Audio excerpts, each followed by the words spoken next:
Bienvenidos a este nuevo conversatorio de Tinta Libre, como sabéis, en asociación entre El País e Infolibre. Y no es casualidad, a este enero, cuando podáis ver este conversatorio, esta nueva entrega, se cumplirá un año de la muerte de Miguel Barroso, que fue el principal impulsor de esta asociación entre El País e Infolibre para editar conjuntamente la revista Tinta Libre en esta nueva época.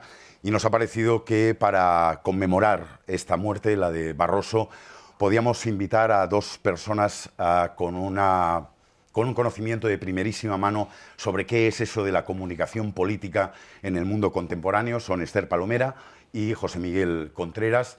Y con ellos queremos tratar de abordar qué es lo que está pasando en la comunicación política, incluso desde el punto de vista particular de la izquierda, porque podría pensarse que algunos de los nuevos formatos de la comunicación política parecen estar cebando de una forma muy directa las posiciones más delirantes de la derecha o incluso de la ultraderecha.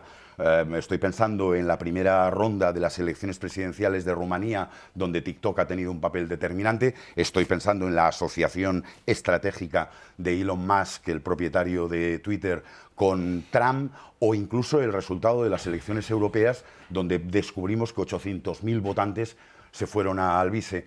¿Puede ser verdad este punto de vista? ¿Hay otra manera de mirar las redes sociales y la nueva comunicación política, o estamos condenados a la derrota total? Bueno, yo creo que resignarse nunca es bueno. Creo que no podemos resignarnos, pero ciertamente, y por desgracia, la afirmación que tú planteas es cierta. Lo demuestra la conversación política, el discurrir de esa conversación, y lo demuestra la falta de credibilidad que tenemos los medios de comunicación. Yo creo que ya pronto se va a cumplir una década desde que Steve Bannon dijo que la oposición, la verdadera oposición, eran los medios de comunicación, y que para combatir eso había que esparcir basura en el terreno de juego, y 10 años después lo ha conseguido. Lo ha recreado Elon Musk con aquella frase tremenda: los medios sois vosotros. Ahora los tuiteros sois los medios de comunicación. Bueno, yo creo que esa estrategia ha tenido éxito, que nosotros atravesamos, los medios de comunicación, una crisis de negocio, pero también una crisis de credibilidad, y por lo tanto, desgraciadamente, y muy a nuestro pesar, porque nosotros intentamos seguir haciendo periodismo con las reglas básicas del periodismo, que son la honestidad, el rigor, la búsqueda de la verdad, pero siempre hay quien reinventa la mentira. Y por lo tanto, lo que hoy prima es la mentira, el bulo, el odio, y van ganando ellos, desgraciadamente, van ganando quienes no respetan los derechos humanos, quienes no respetan a las minorías, quienes no respetan, por supuesto, a las mujeres, y quienes no respetan, en definitiva, la democracia.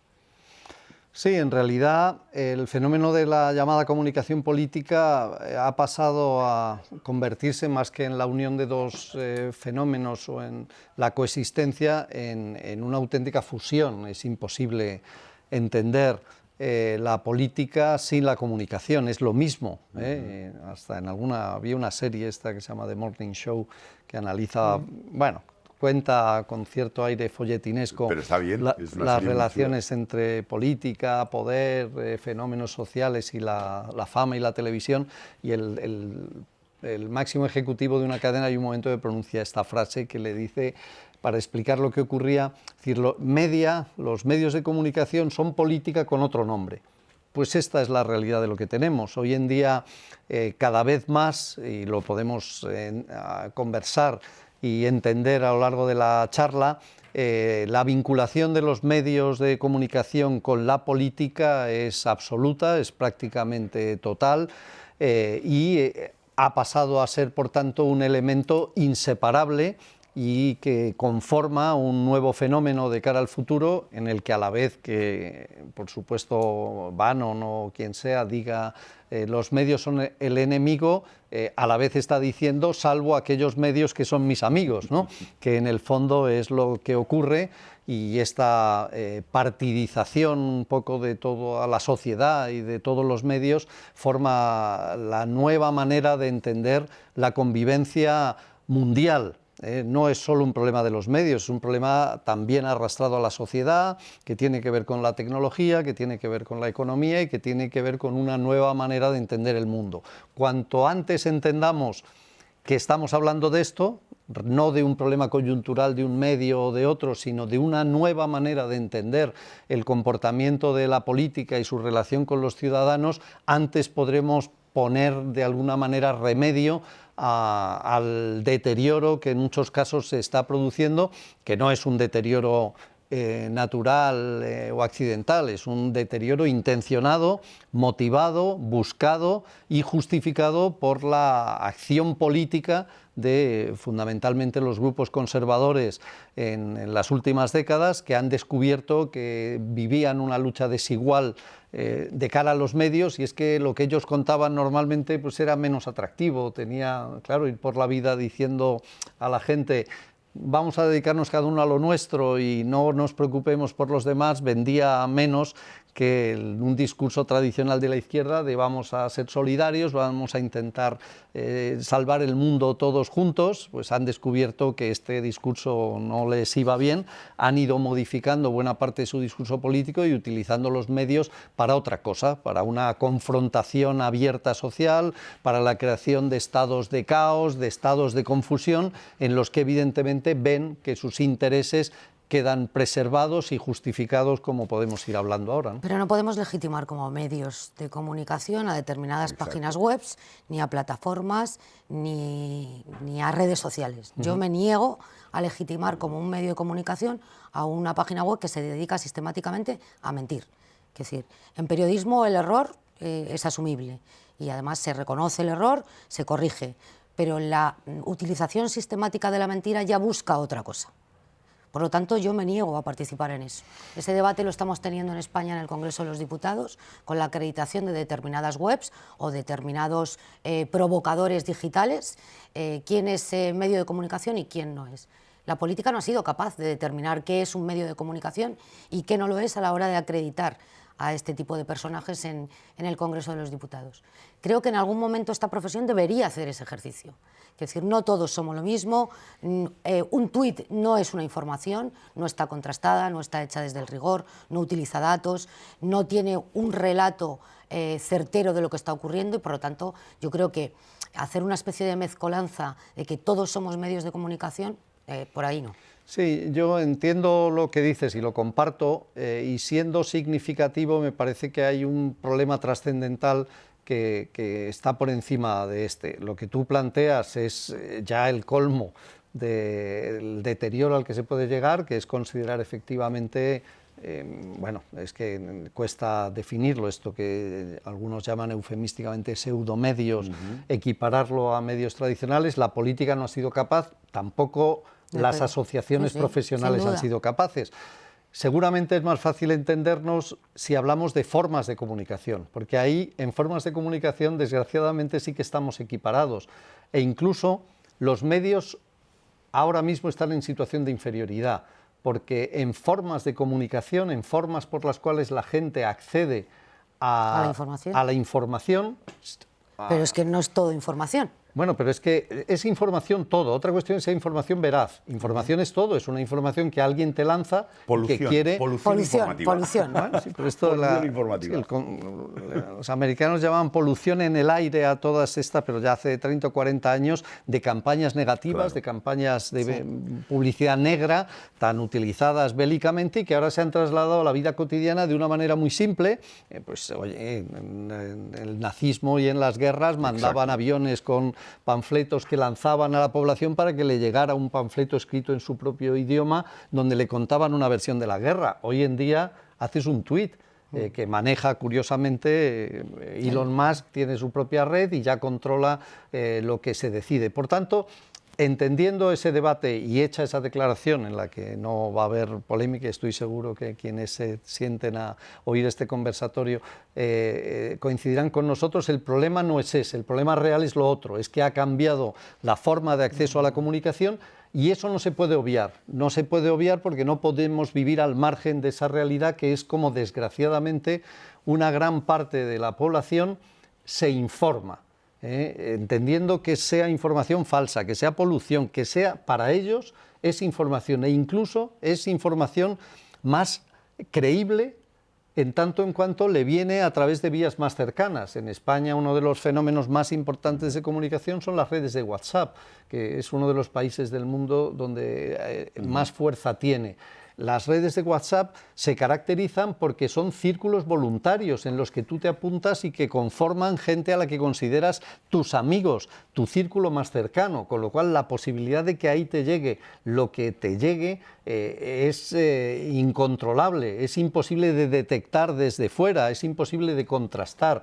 Y esto es el fenómeno al que tenemos que hacer frente y hay que estudiar cómo se hace frente o cómo se puede, de alguna manera, no resignarse, sino pelear por la defensa de que sencillamente algo tan complicado de defender hoy en día como es que los ciudadanos tengan acceso a saber la realidad y a partir de ahí tomen la opción política que deseen, ¿no? Pero desde luego sin la ingenuidad de creer que la intoxicación política no formó desde siempre parte del funcionamiento real de los medios de comunicación. Es decir, no sería una ingenuidad. Claro. Eso ya existía. Solo que ahora efectivamente es facilísimo. La escala ha Eso cambiado. es. La escala y la penetración, la capilarización de esa toxicidad informativa, que a la vez puede ser información fiable, es lo que parece que ha cambiado y que la pregunta en el fondo sería ¿y por qué sistemáticamente es de derechas o de ultraderecha? ¿O es que es una falsa percepción que tenemos nosotros porque vivimos en un gobierno de coalición, por primera vez en democracia, y eso ha activado en términos nacionales la proliferación de medios tóxicos directamente o ultramedios? Creo que efectivamente José Miguel tiene razón en que hay que activar a la ciudadanía. O sea, no todo el que consume bulos o desinformación puede ser un ciudadano que no sabe lo que vota cuando vota a la extrema derecha. Ahí hay algo que ha fallado en la izquierda, evidentemente. Entonces, ¿qué podemos hacer? O en términos coloquiales, ¿cuándo se jodió el PORU? ¿Cuándo dejamos de tener credibilidad a los medios de comunicación? ¿Cuándo dejamos de tener esa credibilidad a los medios de comunicación? Bueno, hay muchos factores que determinaron la crisis de credibilidad a la que hemos llegado. Pero efectivamente la izquierda tiene un trabajo pendiente. Tiene que aprender esas formas de comunicación que está utilizando en este momento la ultraderecha. Tiene que generar comunidad, que no existe en la izquierda y sí en la derecha y en la ultraderecha. Y luego lo que preguntabas en España concretamente, efectivamente, en 70 años no había habido un gobierno de coalición al que la ciudadanía no estaba acostumbrado y que genera disensos y ruidos internos. Pero luego hay otra cuestión que yo creo que es fundamental en cómo este discurso está impregnando en toda la sociedad. Y es la falta de proporcionalidad que hay entre los medios de izquierdas y los medios de derechas. Esto es un hecho. Y cómo determinan las principales parrillas de televisión están construidas, sobre todo, no con los periódicos de referencia o con la prensa tradicional que conocíamos hasta ahora. Están construidos con tweets. Las parrillas, las escaletas de los debates, de los programas de televisión, están construidos con informaciones de páginas web que para la gente medianamente informada no tiene credibilidad. Con un tuit, con una plataforma de YouTube donde un agitador cualquiera anónimo ha desprendido cualquier toxicidad sobre la política, así se construyen hoy las parrillas televisivas. Pero en la medida que es una televisión privada, ahí no puedes intervenir. No puedes entrar, pero es que se está construyendo así, por lo tanto, la izquierda tiene que aprender a comunicar como comunican ellos y a hacer comunidad. Bueno, se puede entrar opinando, por lo menos. Lo que no podrá, evidentemente, nadie es imponer a nadie lo que tiene que hacer, pero sí explicar lo que hay. Uno de los datos más sorprendentes de las encuestas que se hacen en España es que prácticamente se considera por igual que las fake news, las mentiras, las campañas de desinformación, las hace la derecha y las hace la izquierda indistintamente, y las hace el gobierno y las hace la oposición, lo cual demuestra que realmente algo falla, porque es manifiestamente objetivo que no es así. España es realmente peculiar como ningún otro país del mundo en las relaciones entre política y medios. Dos ejemplos para entender lo que quiero decir. Uno, Estados Unidos. En Estados Unidos todos los grandes medios de comunicación son mayoritariamente demócratas, los grandes periódicos y las grandes cadenas. Y hemos visto cómo ha ganado Trump utilizando otros medios o otras formas de comunicación de manera clarísima e indiscutible. Ha ganado las elecciones. Por tanto, ese fenómeno tengámoslo en cuenta. En Francia, por ejemplo, ocurre un fenómeno que siempre los franceses les llama mucho la atención, que dicen que tienen los medios mayoritariamente son progresistas, mientras la población es mayoritariamente de centro-derecha hacia la derecha, mientras que en España las encuestas siempre tienden a decir que es mayoritariamente un país de centro-izquierda y, sin embargo, el dominio absoluto de las voces de la derecha en los medios es absolutamente abrumador. Tremendo. Se cuentan con los dedos de una mano y casi de media mano medios que defienden o que exponen puntos de vista progresistas en nuestro país, ¿no? Por tanto, ese es uno de los grandes problemas que España tiene, añadido a que curiosamente es el único país que queda casi con un gobierno progresista metido en una batalla de fuego a discreción contra él, que proviene de sectores económicos, de sectores mediáticos, de sectores políticos y de sectores judiciales, como estamos viendo, como pocos, y que están resistiendo en una situación absolutamente anómala, que realmente será digno de análisis pasado el tiempo. ¿Cómo es posible que sea el único país que resiste con la mayor ofensiva seguramente que ningún otro país tiene, por lo que estabas contando tú precisamente, que es esta desproporción mediática tan enorme que existe? Y sin embargo resiste. No sé en qué medida el hecho de que sociológicamente pues sea un país donde la izquierda o el centro izquierda ha tenido siempre un papel más preponderante, le ha de resistir, o por la capacidad de aguante de este gobierno o de la figura de Pedro Sánchez, que desde luego es bastante peculiar y original. No en vano es la principal figura de la izquierda ahora mismo en el mundo, pues ganada a mérito propio, porque no es difícil encontrar otro personaje que haya resistido lo que están aguantando, ¿no? Sumado seguramente al hecho ese diferencial español respecto a otros países, que es la pluralidad nacional, que es la que de hecho garantiza la existencia de este gobierno de coalición. Pero cuando me he puesto casi nervioso cuando Esther sugería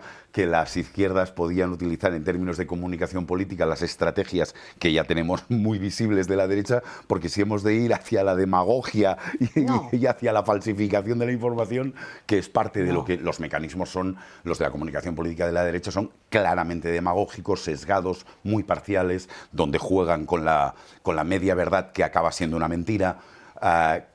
¿Cuáles serían las estrategias reales de comunicación política de la izquierda? Ha estado ante este panorama tan desolador y tan tóxico permanentemente a la defensiva.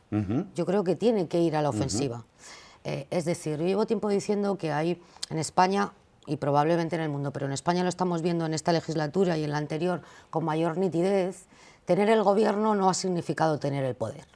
Hay determinadas estructuras no demasiado visibles del Estado que son resistentes al cambio y que reaccionan con un gobierno progresista que intenta modificar las cosas o avanzar, transitar por otra senda en el camino del proyecto de país, ¿no?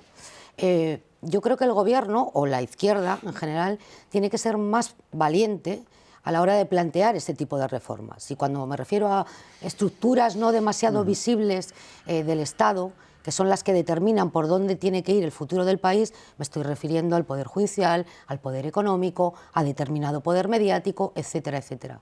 El gobierno ha tenido guardado proyectos de ley e iniciativas que iban encaminadas a romper ese poder que tienen determinadas estructuras del Estado y no se ha atrevido a ponerlas encima de la mesa. Por eso digo que tiene que ir a la defensiva y no estar permanentemente a la ofensiva, y no estar permanentemente a la defensiva, ¿no? Creo que esa debería de ser una manera de romper con la dinámica en la que estamos instalados. Además, por continuar tu pregunta, desde el punto de vista de los medios de la comunicación, ¿se puede hacer algo? Yo creo que también, que se pueden hacer muchas cosas, sobre todo a la vista del análisis general de lo que hay. Pongamos ejemplos, que siempre es más fácil de hacerse uno entender. No tiene ningún sentido que si haces un análisis de los principales prescriptores que hay en redes dedicados al análisis político, por llamarlo de alguna manera, el 90% está en la extrema derecha. Es una anomalía, pues seguramente eso no se puede imponer, no puedes poner por decreto, pero sí estaría bien promover y animar desde luego a la gente joven o la gente que tenga interés en promover valores progresistas que usen las redes también, y yo soy partidario de que en vez de huirlas, tienen que ser elementos de participación, porque no puedes dejar esos espacios aislados, única y exclusivamente para uso de una determinada Eso es crear la comunidad, parte. comunidad como han hecho ellos, efectivamente. Exacto. Y yo creo que eso hay que promoverlo, hay que hacerlo y se tiene que desarrollar. También yo creo que desde el punto de vista del contenido, hay importantes discursos que hay que hacer. Hay uno, por supuesto, evidente, el más importante, que el que más cuesta, que es intentar que se sepa la verdad. Ahora mismo, o sea, que en un país como este se esté hablando de que hay corrupción por parte desde el gobierno, es una broma. O sea, estamos en el momento de menor corrupción de toda la historia que se haya conocido. Ha habido un caso, mientras a la vez existe en la propia Comunidad de Madrid existen imputados de primer nivel de los que no se habla. Hay casi una treintena de casos que vienen todavía arrastrados del gobierno del Partido Popular, todavía existentes, y sin embargo salen todas las encuestas que efectivamente hay una percepción en una importante parte de la sociedad. No sé hasta qué punto lo creen o hasta qué punto han llegado a convencerse de que eso ocurre, de que la corrupción desde el gobierno es un problema en un país en el que no existe como problema. Existe un caso detectado y que se está investigando y que está judicializado.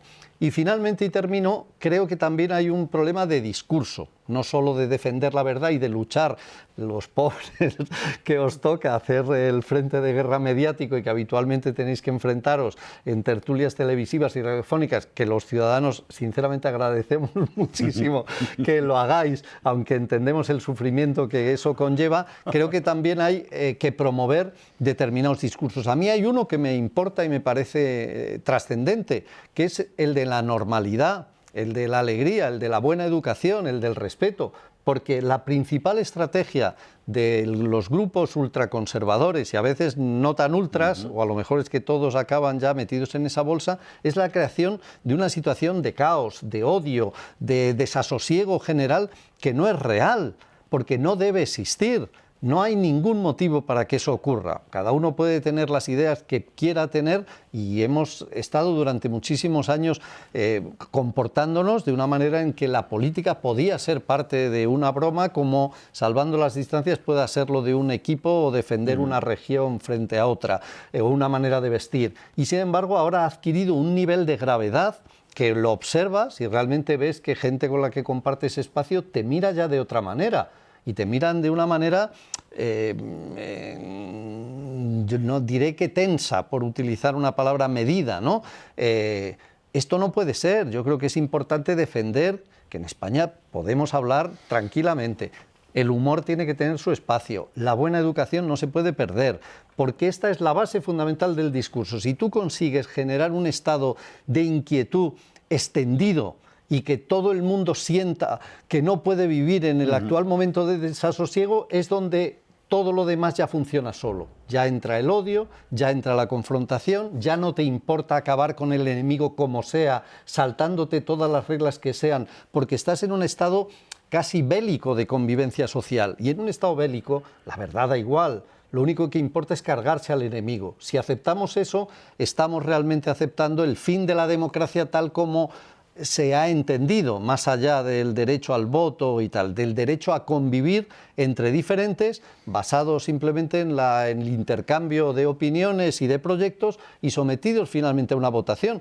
Si todo debería ser más divertido, como yo creo que hasta ahora no se ha hecho. Para mí, a ver si se entiende la frase, pero yo la resumiría en una. Creo que la política es tan importante que no deberíamos tomarla tan en serio. Es decir, creo que es importante que sepamos distinguir que eso es muy grave y que, por favor, en ese tema aprendamos a convivir, a bajar el tono, porque nos estamos jugando nuestra vida, el futuro de nuestro país, de nuestros hijos y de todo lo que nos rodea. Por tanto, intentemos, sabiendo lo que digo, tomarlo menos en serio, porque eso ayudará a que las cosas avancen mejor. Es que a lo mejor esta misma idea que transmites ahora es la que puede explicar la ausencia de comunicadores políticos progresistas y que ese porcentaje sea tan desaforado como el que has contado, del 90% de influencers o comunicadores con mucha audiencia que sean de derecha o de ultraderecha. puede tener la explicación, puede haber una explicación en el hecho de que esté gobernando la izquierda y que por lo tanto eso desincentive la participación en la medida en que la rebeldía está en el otro lado y la necesidad de propiciar un cambio está más en el otro lado, y de ahí que haya una especie de, no diré invisibilidad, pero sí falta de protagonistas como comunicadores políticos en la izquierda. Yo creo que desgraciadamente estamos en el punto que exponía José Miguel cuando decía vamos a tomarnos esto no demasiado en serio. Creo que estamos en el punto en el que efectivamente se ha perdido el respeto en la conversación pública, lo vemos cada día en los debates del Congreso de los Diputados y en los discursos de los líderes políticos, y eso por primera vez, al menos desde mi experiencia de los últimos 25 años, ha tenido una proyección en la calle, en la convivencia ciudadana. Es decir, quienes, antes lo decíamos, quienes consumen ese tipo de discursos o de memes o de mensajes que circulan por las redes sociales o por el WhatsApp, son nuestros amigos, nuestros familiares e incluso nuestros compañeros de trabajo a veces, ¿no? ¿Cómo se rompe eso? Yo no lo sé cómo se rompe, cómo se puede romper. Pero efectivamente estamos en un punto en el que el problema ha sido desde el primer minuto que no se ha reconocido la legitimidad del resultado de las urnas. Y una vez que no se reconoce las reglas del juego de la democracia, la legitimidad de un gobierno que se elige, un presidente del gobierno que se elige por mayoría parlamentaria, entonces ya se ha roto todo. No se respetan las instituciones, se practica la violencia verbal desde las mismas instituciones, se cuestiona la legitimidad del contrario, y en política, en el terreno de la política y de los medios de comunicación, ya vale todo, que es la destrucción del adversario. ¿Cómo retrocedemos a otro punto?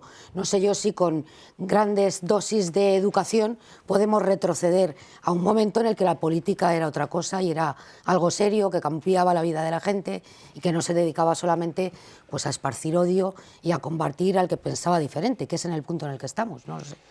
Bueno, por unir la pregunta y la respuesta, claro, ¿qué se puede hacer? Seguramente hacer lo mismo que está haciendo estos movimientos conservadores, que no olvidemos, tú decías, es que lo primero que hicieron fue deslegitimar al gobierno, cierto totalmente, pero qué curioso que es lo mismo que hacen en todos los países cuando gana la izquierda, y es lo mismo que hizo Trump en las elecciones que perdió.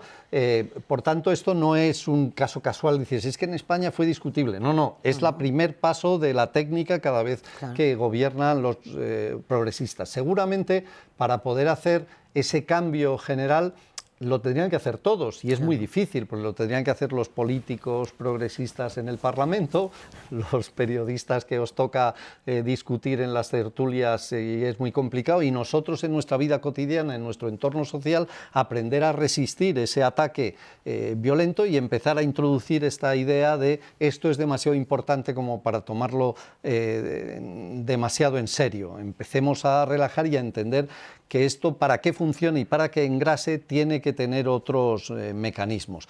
Al final, en la pregunta tuya, planteabas un elemento clave.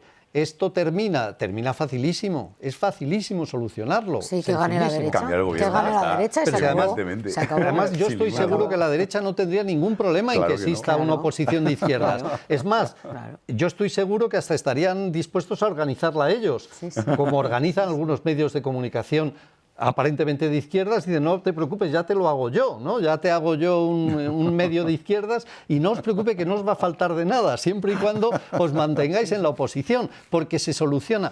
Pasó en la anterior elección de Trump y acaba de pasar ahora. Cuando Trump llega al gobierno después de Obama, automáticamente, el día que ganan las elecciones, la percepción de la situación económica en Estados Unidos subió extraordinariamente bien, ya iba todo de maravilla. Y acaba de pasar lo mismo otra vez.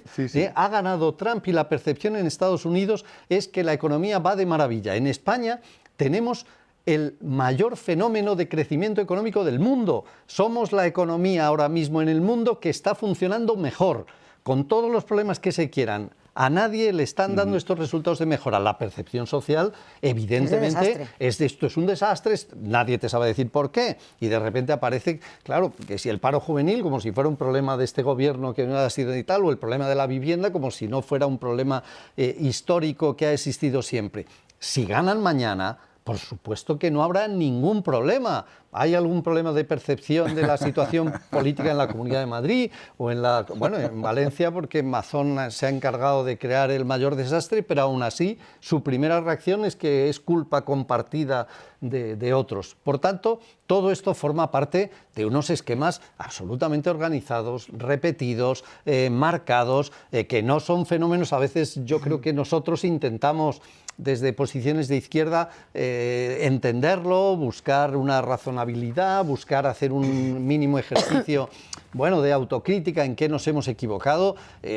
La izquierda no tiene ahora mismo de ninguna manera en el mundo, en ningún sitio, una estrategia de funcionamiento, de comportamiento, de política de comunicación, ni siquiera ideológica, por las crisis que ha habido. La derecha es de una uniformidad absoluta en todo el mundo occidental. Si repasamos la historia de la democracia, siempre ha sido así. Es decir, siempre que ha habido un gobierno de izquierdas, se ha elevado la tensión de la conversación pública. Por ejemplo, que hemos estado muchos meses, hasta hace unos cuantos, hablando del bloqueo en la renovación de los órganos constitucionales, el Consejo General del Poder Judicial.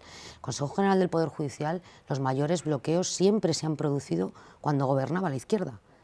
Entre el 93 y el 96 hay una situación ahora muy parecida, que yo recordaba el otro día. En el año 93 la derecha española pensaba que iba a ganar las elecciones. No ganaron las elecciones y, por lo tanto, dispararon los decibelios de la crítica política. Programáticamente, fue una conjura, la llamamos algunos. Pasados los años, apareció un periodista que dijo, Luis María Ansón, rozamos la estabilidad del Estado porque no había otra forma de echar a Felipe González. Años después, gobierna José Luis Rodríguez Zapatero, y pasa lo mismo. La primera legislatura de Zapatero fue un infierno. También se produjo allí un bloqueo considerable de 2 años y medio de la renovación del Consejo General del Poder Judicial. Y ahora, ¿por qué digo que es similar? Porque en el año 2023 la derecha estaba convencida de que ganaba las elecciones generales. Como no ganaron, dispararon la tensión. Negaron la legitimidad del gobierno, volvieron a bloquear la renovación de los órganos constitucionales. Entonces, a la pregunta de ¿hasta cuándo? Hasta que gobierne la derecha, efectivamente. Una vez que gobierna la derecha, se acabó la tensión social, se acabó la tensión política, la vivienda dejará de ser un problema, los precios de los alquileres no serán una cuestión que inquiete a los jóvenes y a las familias, las universidades públicas dejaremos de hablar de ellas. Quiero decir, siempre ha pasado lo mismo tradicionalmente en este país. Cada vez que ha gobernado la izquierda se tensan todas las costuras de la convivencia, de las estructuras del Estado, se cuestiona la legitimidad de las instituciones.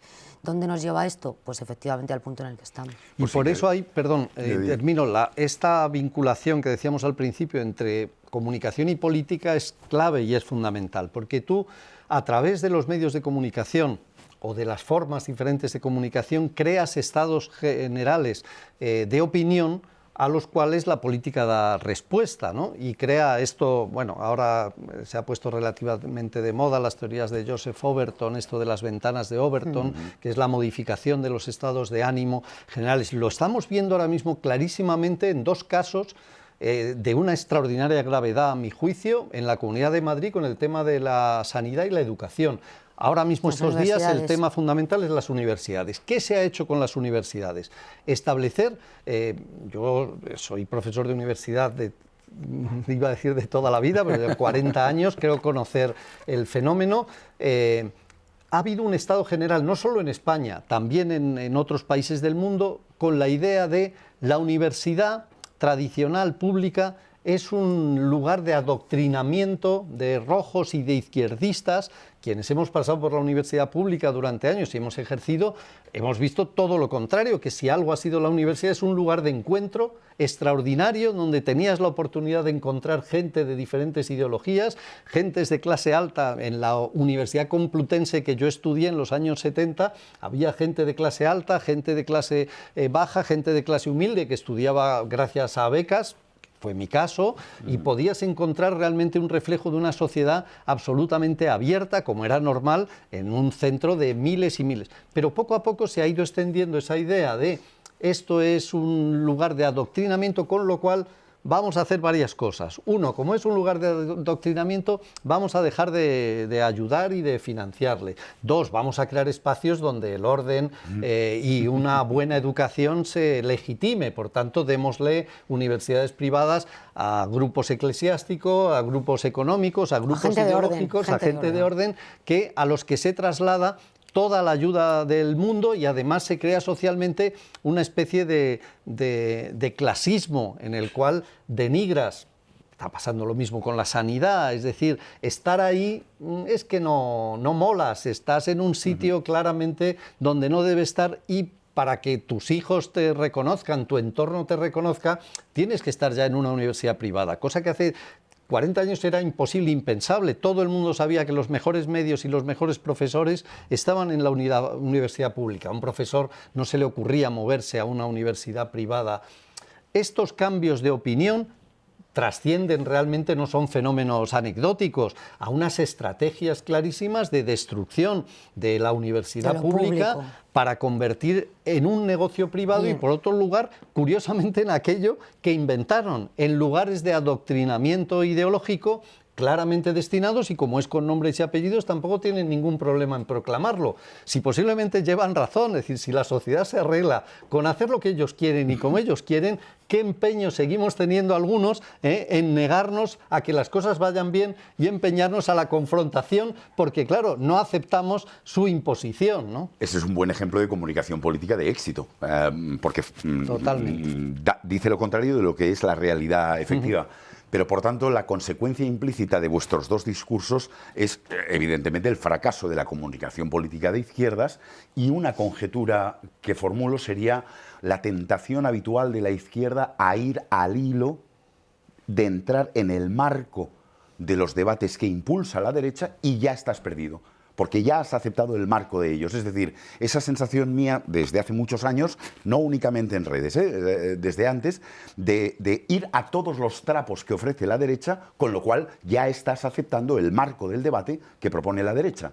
Y mi sensación es que en las redes, es una sensación nada más, o es para invitar al diálogo, en realidad, la pregunta es si sigue sucediendo algo parecido a lo que acabo de describir ahora. Sí, yo creo que te he respondido a la pregunta con la respuesta anterior, es decir, la izquierda ha ido a la defensiva de por dónde iba el debate de la derecha. José Miguel ha puesto un ejemplo muy concreto, que es el de las universidades, pero ¿por qué la izquierda no habla de los motivos por los que está deteriorada la sanidad pública en comunidades como la Comunidad de Madrid o en Valencia en su momento? ¿Por qué no habla del deterioro de las universidades públicas en beneficio del negocio de las universidades privadas?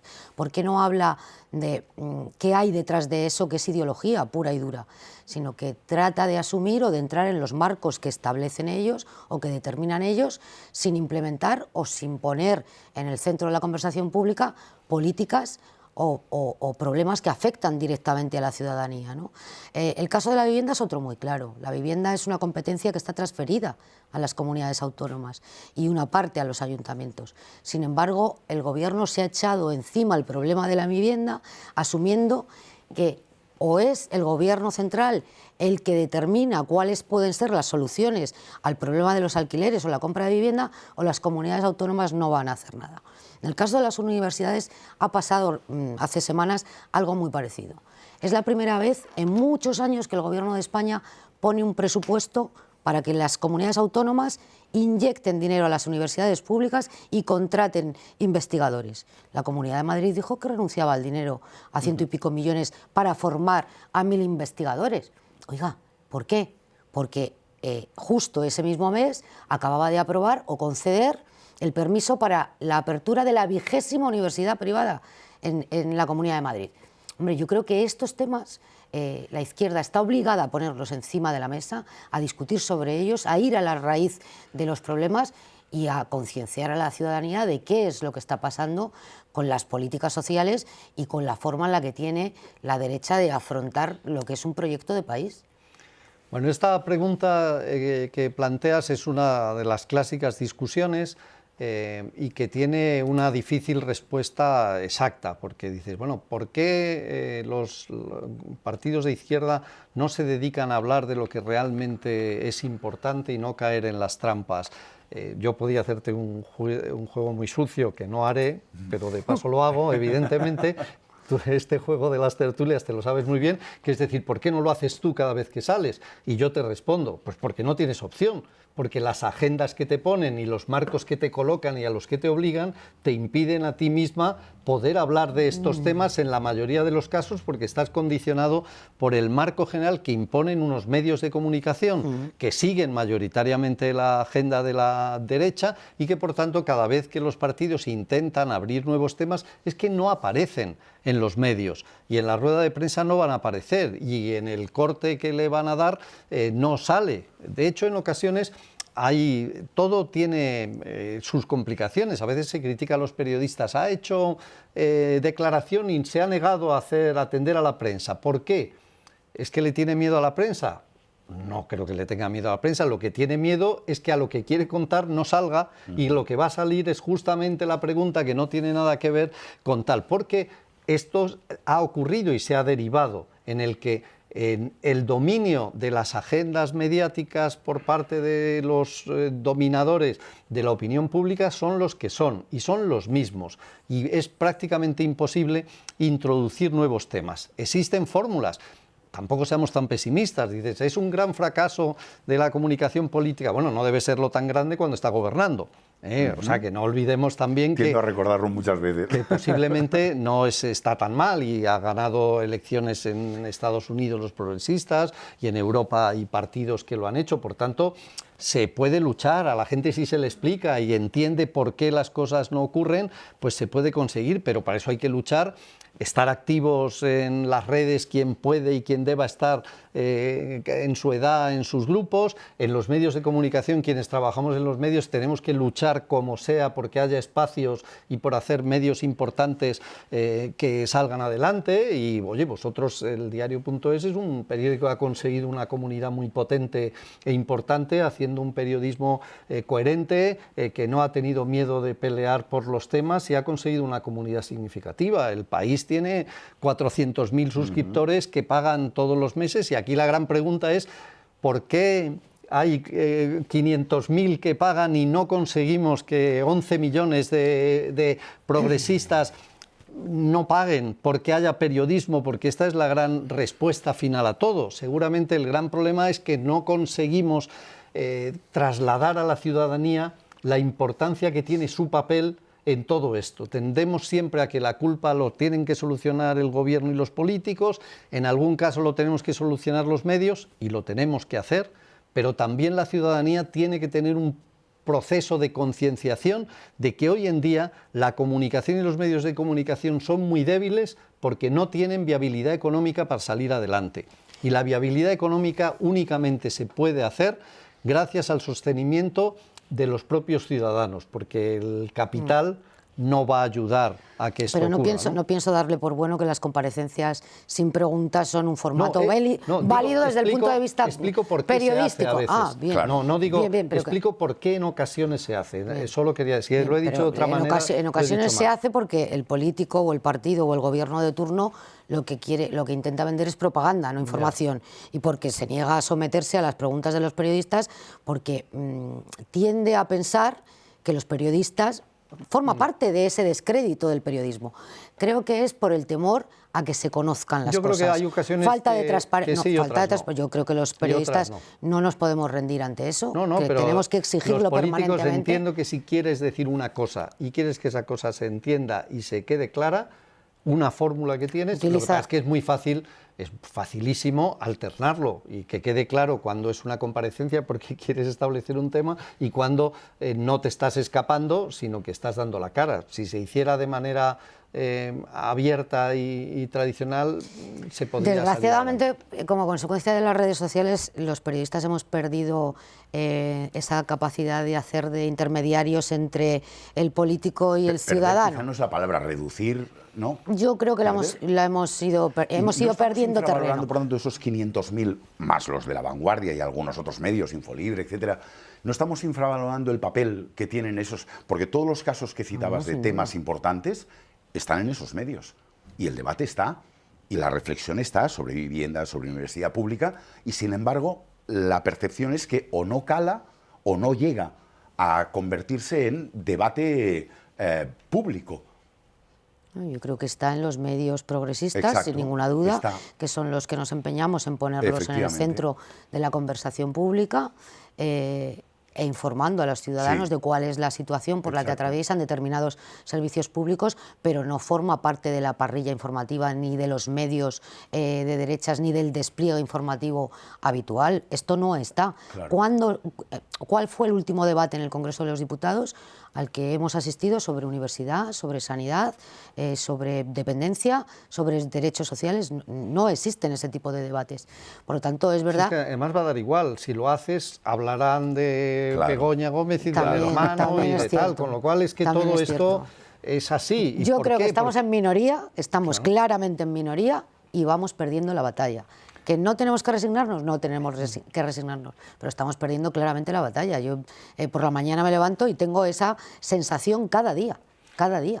Yo no tengo tanto sensación de derrota como sensación de que estamos en una batalla que me parece innecesaria, que me parece injusta, que me parece incívica y perjudicial para el país, porque al final eso sí que está demostrado que en estos procesos de deterioro de la vida política siempre acaba ganando la ultraderecha. Esto es lo que ha ocurrido en todos los países y es difícil de entender. En Estados Unidos el fenómeno de Trump, que es conocido de todos y lo utilizo de referencia por ese motivo, está más que demostrado que lo que ha ocurrido es que el Partido Republicano ha muerto y ha quedado en manos del trumpismo y se ha convertido en el partido de Trump.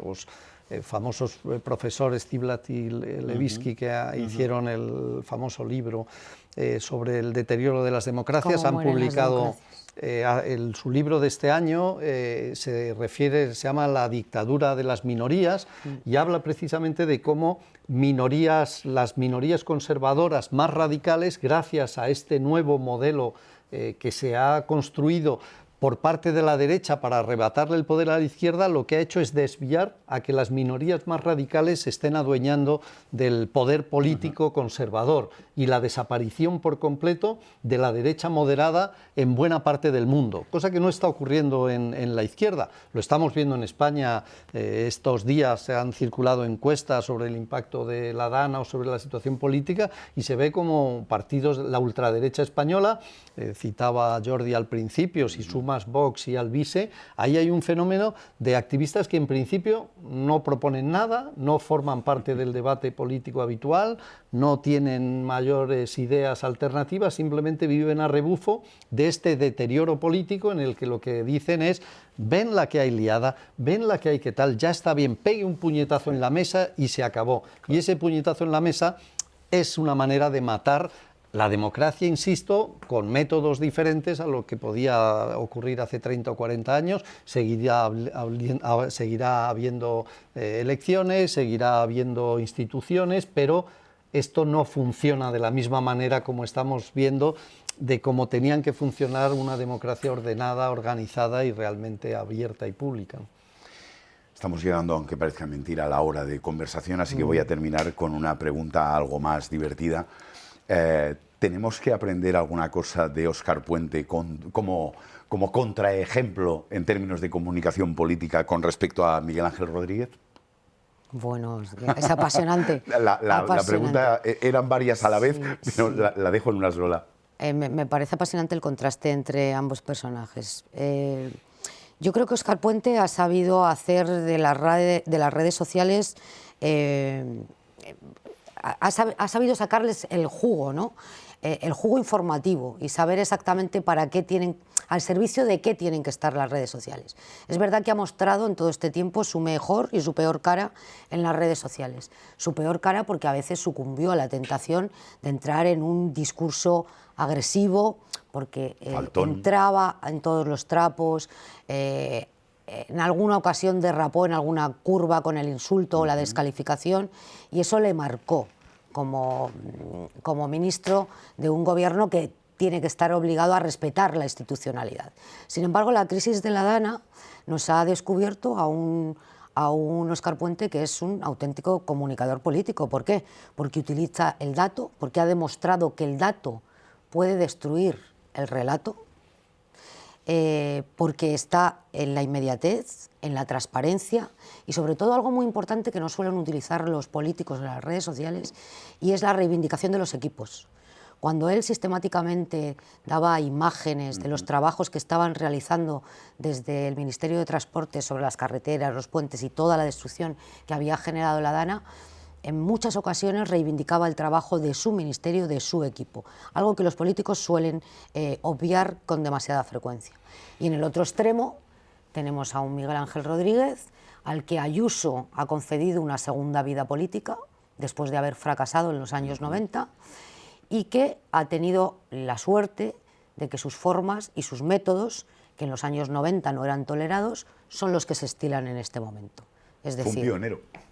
Es decir, sí, pero en aquella época, a finales de los 90, aquello no funcionaba. No funcionó. Esta sociedad no toleraba la mentira, no toleraba la provocación, no toleraba el insulto. Y Miguel Ángel Rodríguez siempre ha sido así.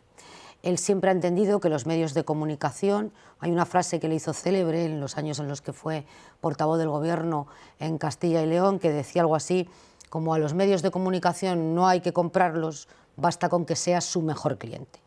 Él utiliza en este momento los métodos que ha utilizado siempre de provocación, pero es verdad que le acompaña el ecosistema. ¿Y por qué le acompaña el ecosistema?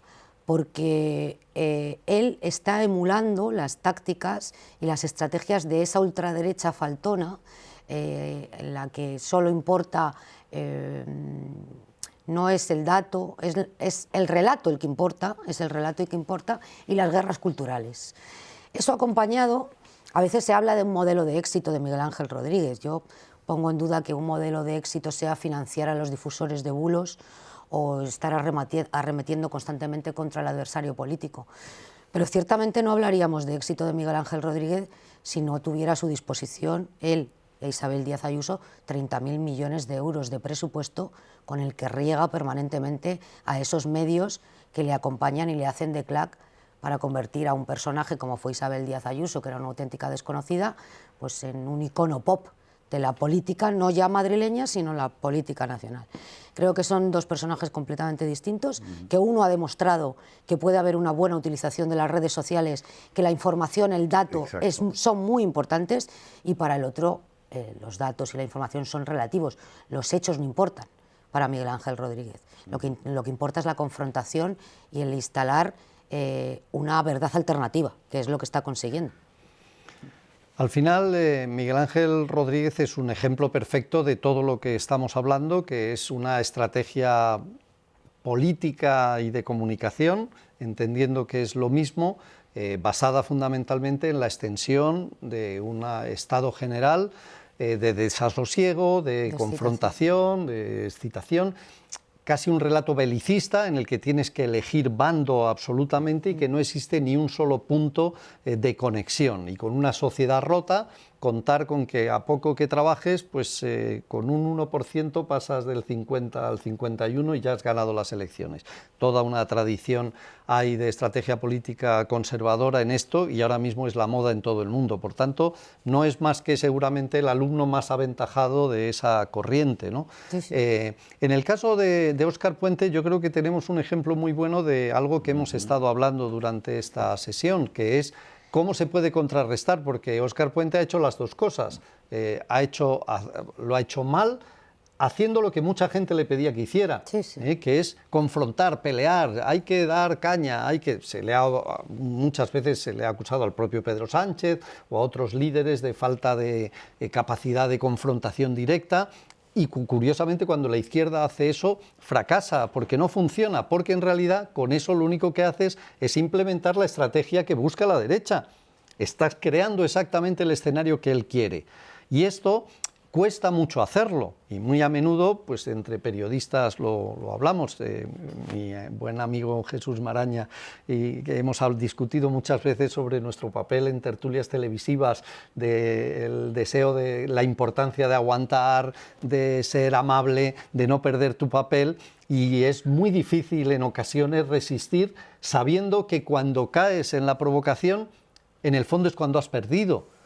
pero resulta complicado. Óscar Puente ha demostrado que efectivamente aplicando información, aplicando un poco de buen humor y de entender, diferenciar, en vez de como una gran agresión, simplemente desterrando todo ejercicio de búsqueda de la tensión, de búsqueda de la confrontación, también se pueden ganar batallas. Lo que pasa es que es difícil resistir, muy complicado todos los días, somos seres humanos y cuesta en ocasiones cómo responder ante un comentario maleducado que ahora ocurre en las calles, ocurre en determinados escenarios, ocurre en lugares públicos, cosa que antes no hacía. Yo personalmente lo tengo claro, no me ha pasado muchas veces, por suerte todavía, pero cada vez que alguna vez me ha ocurrido, siempre he intentado mantener la amabilidad, ser amable, ser simpático, entendiendo que es la base fundamental para poder ganar la batalla por la convivencia, la batalla por la democracia y la batalla por buscar un entendimiento entre diferentes, que es el elemento fundamental en el que tenemos que creer y apoyar si creemos en nuestro país y en el futuro de las generaciones que nos van a seguir, ¿no? Espero que aceptéis que una parte del electorado progresista seguramente sí se sintió gratificado con el primer Óscar Puente, aunque a veces incurriese, yo creo que, pero como José Miguel decía, el fracaso del primer Óscar Puente, bueno, fracaso, quizás sí, pero hubo mucha gente que dijo, hombre, por fin alguien, aceptando que se pasase alguna vez de tono, pero en fin, formaba parte de lo que... Es que yo creo que hay una barrera que hay que diferenciar, que es la firmeza y la fortaleza de tus argumentos con el insulto o la descalificación. Yo creo que la izquierda tiene que ser firme, tiene que ser contundente, pero en las formas de expresarlo es donde está ese matiz seguramente que separa una cosa de otra. Desempeñó ese papel en su primera etapa en el manejo de las redes sociales, incluso cuando era alcalde de Valladolid. No era un registro nuevo que él adquiriera por su llegada al gobierno de España. Simplemente que en dos ocasiones efectivamente derrapó en una curva y utilizó el insulto, lo que le ganó infinidad de críticas, probablemente críticas muy justificadas. Pero yo creo que en este nuevo Óscar Puente la izquierda se ha sentido muy reconfortada porque ve que hay alguien dispuesto a responder siempre a la ofensiva que viene del otro lado, a desmontar el bulo y el dato falso, y al hacer un ejercicio de transparencia y de información constante y permanente en las redes, que yo creo que la ciudadanía y los medios de comunicación, a pesar de que nos obvia como intermediarios de ese mensaje que tenemos que hacer entre el político y el ciudadano, yo creo que lo agradecemos mucho. El otro día hizo un ejemplo bárbaro, cuando Aldama en sede judicial dio un listado de obras supuestamente preadjudicadas en la época de José Luis Ábalos, y él se molestó en hacer una investigación de todas las obras que había enumerado Aldama y dijo, oiga, este señor está mintiendo, fotocopió los documentos, cosa que no es habitual entre los responsables políticos, que aporten documentación y que acrediten el relato o la explicación que están dando, y desmontó aquello. No eran obras ni siquiera de la época del ministro al que se intentaba imputar un acto supuestamente irregular, sino que eran anteriores o posteriores al mandato de ese ministro. Entonces yo creo que ese ejercicio, si lo hicieran 3 ministros, igual al gobierno le iba de otra manera. Ha sido un auténtico placer. Muchísimas gracias, Esther. Muchas gracias, José Miguel. Y muchísimas gracias a los suscriptores del País e Infolibre por estar ahí.